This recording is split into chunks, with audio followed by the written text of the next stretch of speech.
Hi there, Cancer. Thank you for joining me for your monthly forecast for January 2017, and welcome to the new year, which holds rich promise as far as your relating sector is concerned.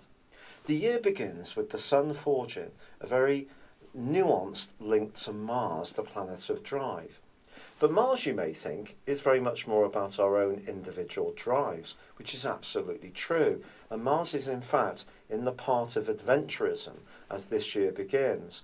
But the link with the Sun suggests you could find yourself travelling this month, either physically, emotionally or spiritually, with someone you really have some kind of common cause with, or have an interest or spiritual connection which really is very special.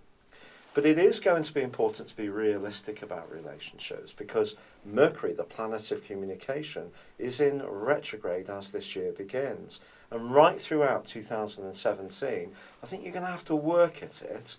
And Mercury is also, on the 5th, going to rewind into a very niggly part of your situation, which could see in the following week some everyday issues come up for review, which actually could frustrate you a little bit. And it may seem that someone's nitpicking or trying to find issues of discord with you.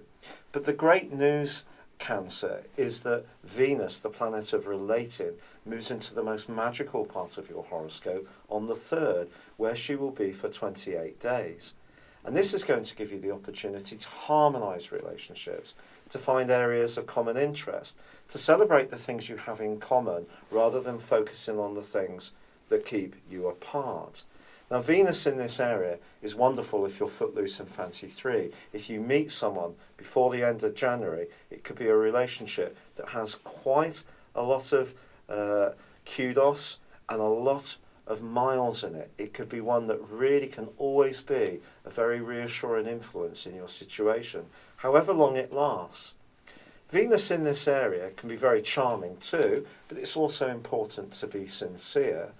And I think Neptune's role alongside Mars, which can be very ego-denying, suggests that there could be almost too much sacrifice or too little this month. So when it comes to relationships, don't pitch in completely so you lose your identity, so avoid codependent sort of situations, but at the same time keep a healthy sense of independence, and that's the right sort of balance that you can achieve. However, there is a dramatic full moon which occurs in your sign on the 12th of January. If a relationship hasn't been going very well, this is going to be a key moment, especially the following 2 weeks. But this is going to activate what's known as a grand cardinal cross. This is quite a rare event. There was a grand mutable cross which happened last June that you may recall, and that was particularly significant because it was a very psychological influence and may have brought issues out into the open that you hadn't been aware of. People may have challenged you about certain facets of your nature which perhaps you were not up to speed on like they saw it. Now this is going to be reversed round this time. This is much more to do with your opinion and your judgment of situations. And if you are in a relationship which you feel is just not working for you, the revolutionary energy of Uranus, which is right at the top of your horoscope, in its opposition with Jupiter, and obviously there is the square in an either polarity between the full moon and the Sun in Capricorn. Well, this can create a bit of a power battle, quite frankly. And if you're trying to get something on your own terms too much, someone could challenge you again. Or it could be that you just feel that you have no choice but to walk away from a relationship which you feel is not serving you emotionally, politically, or even in a career context either. But don't be too quick to rush to judgment, because once Mercury makes its way back into Capricorn on the 13th, your perceptions can change. You can be a bit more detached, take things a bit less personally. Things can still be charged up from this very potent full moon, but you're being asked just to give other people the chance to have their point of view.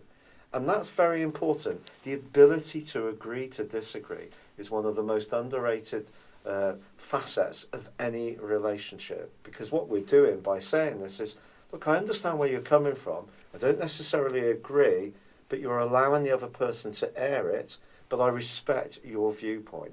And that could help you through these days.